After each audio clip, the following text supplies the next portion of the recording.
റസൂലുള്ളാഹി സ്വല്ലല്ലാഹു അലൈഹി വസല്ലം തങ്ങൾ പറഞ്ഞു, ലഅനല്ലാഹു ആകില റിബാ വമൂകില. പലിശ തിന്നുന്ന ആളുകളെ അല്ലാഹു ശപിച്ചിരിക്കുന്നു, അത് തീറ്റിപ്പിക്കുന്നവരെയും, വശാഹിദൈഹി അതിനെ സാക്ഷി നിൽക്കുന്നവരെയും, വകാതിബഹു അതിന്റെ അക്കൗണ്ടന്റുമാർ, ഹും ഫീഹി സവാ അവരെല്ലാം ഇതിൽ ഒരുപോലെയാണ്. വലിയ ഗൗരവമുള്ളൊരു വിഷയമാണ്. വട്ടിപ്പലിശയും അല്ലാത്ത പലിശയും ഒക്കെ ഉണ്ടാവും. അടവിന് സാധനം വാങ്ങിക്കുമ്പോൾ ശ്രദ്ധിക്കണം, ഒരു സാധനത്തിന്റെ വില 1000 അത് 1000 കൊടുത്താൽ സാധനം തരും.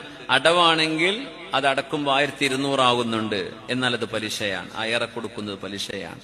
നിങ്ങൾ അങ്ങനെ ഒരു ഗതികേടിലാണ് എന്ന് അള്ളാഹിനോട് പറയാൻ പറ്റുന്നൊരു കാരണമുണ്ടോ? അപ്പോഴേ നിങ്ങൾക്കത് പറ്റുള്ളൂ. വേറെ ഒരു വകുപ്പില്ല. നിങ്ങൾ മജ്ബൂറാണ്, കുടുങ്ങിപ്പോയതാണ്, അല്ലെങ്കിൽ പറ്റില്ല. ഉണ്ടിക്ക് പൈസ അയക്കുമ്പോൾ അങ്ങനെയാണ്. ഗൾഫിൽ നിന്നൊക്കെ അയക്കുമ്പോഴേ അല്ലെങ്കിൽ നാട്ടിൽ നിന്ന് അയക്കുമ്പോഴേ അത് പറ്റുമോ പറ്റൂല എന്നത് വലിയൊരു ഡിബേറ്റാണ്.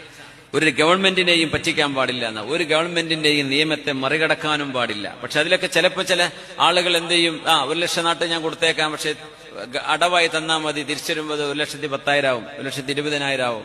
അത് പലിശയായപ്പോ സമയബന്ധിതമായി കൊടുക്കുന്ന കടത്തിന് ഏറെ വാങ്ങിക്കുന്നത് പലിശയാണ്. പിന്നെ ബാങ്കിൽ പോകുന്ന പലിശകളൊക്കെ പറയേണ്ട കാര്യം, അതൊക്കെ സർവ്വസാധാരണമാണ്. ബാങ്കിൽ ലോണില്ലാത്ത, അവിടെ പണയം വെച്ചിട്ടില്ലാത്ത ഏത് വീട്ടുകാരാണോ ഒന്ന് കൈപൊക്കിയാട്ടെ. ഒരു ബാങ്കിൽ ഒരു ലോണും ഇല്ല, ഒരു പണയവും ഇല്ല, ഒരാൾക്കും അടക്കാനില്ല. അൽഹംദുലില്ലാഹ്. ഉണ്ട് ഏകദേശം ഒരു more than half of the audience. അൽഹംദുലില്ലാഹ്, ബറക്കല്ലാഹ്. പെണ്ണുങ്ങളുടെ ഭാഗത്ത് എങ്ങനെ കൈപൊക്കിയെന്ന് അറിയില്ല.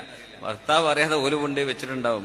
മാലക്കട ഉണ്ടാവുമല്ലോ എന്ന്, അത് കൊണ്ടേ വെച്ചിട്ടുണ്ടാവും. ഓല് അതുകൊണ്ട് അടിച്ചു പൊളിക്കുന്നുണ്ടാവും ചിലപ്പോ. പിന്നെ അറിയാം പടച്ചോനെ ഇതൊക്കെ പോയല്ലോ എന്ന്. അതുകൊണ്ട് പെണ്ണുങ്ങളെ ശ്രദ്ധിക്കണേ. പലിശ എവിടെ കുറവെന്ന് നോക്കണം, അതാ വലിയ ഡേഞ്ചർ. എവിടെ പലിശ കുറവ്, അവിടെ എത്രയുള്ളൂ, ഇവിടെ എത്രയുള്ളൂ. രണ്ടും തീയാണ്, രണ്ടും തീയാണ്. അത് ഏതാ കൂടുതൽ കത്തണത്, ഏതാ കുറച്ച് കത്തണമെന്നാണ് നോക്കുന്നത്. കയ്യിൽ വെച്ച ചൂട് ചോര് പോലെയല്ലേ.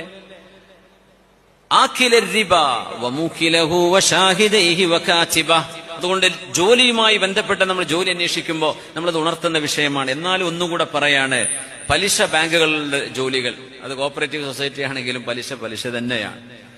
അത് പാർട്ടി നടത്തുന്നതല്ലേ. പാർട്ടി നടത്തുന്നത് ഹറാമെങ്കിൽ ഹറാം തന്നെയാണ്, വലിയ സംശയമില്ല. പലിശയുമായി ബന്ധപ്പെട്ട ഏർപ്പാടുകൾ നിഷിദ്ധം തന്നെയാണ്. അത് ആലിമ്യങ്ങൾ പറഞ്ഞാൽ എങ്ങനെ അറിയാം? സാധാരണക്കാർക്ക് അറിയാൻ പറ്റുമോ? അതുകൊണ്ട് ശ്രദ്ധിക്കണം. അതിലേക്ക് നമ്മുടെ ഇടപെടലോ കാര്യങ്ങളോ വേണ്ട. അള്ളാഹു കാത്തുരക്ഷിക്കട്ടെ. ഇൻഷുറൻസ് നമ്മൾ മജ്ബൂറാണ്. വണ്ടിന്റെ ഇൻഷുറൻസ് എടുക്കേണ്ടി വരും. അള്ളാഹു പുറത്തു തരും, കാരണം മജ്ബൂറാണ്. ഹെൽത്ത് ഇൻഷുറൻസ് നിങ്ങൾ എടുക്കുന്നുണ്ട്. പല ഹോസ്പിറ്റലുകൾക്കും ഹെൽത്ത് ഇൻഷുറൻസ് കാണുന്നുണ്ട് അല്ലെ. നിങ്ങൾ എത്രയാണോ പേ ചെയ്യുന്നത് ആ പൈസയുടെ ചികിത്സ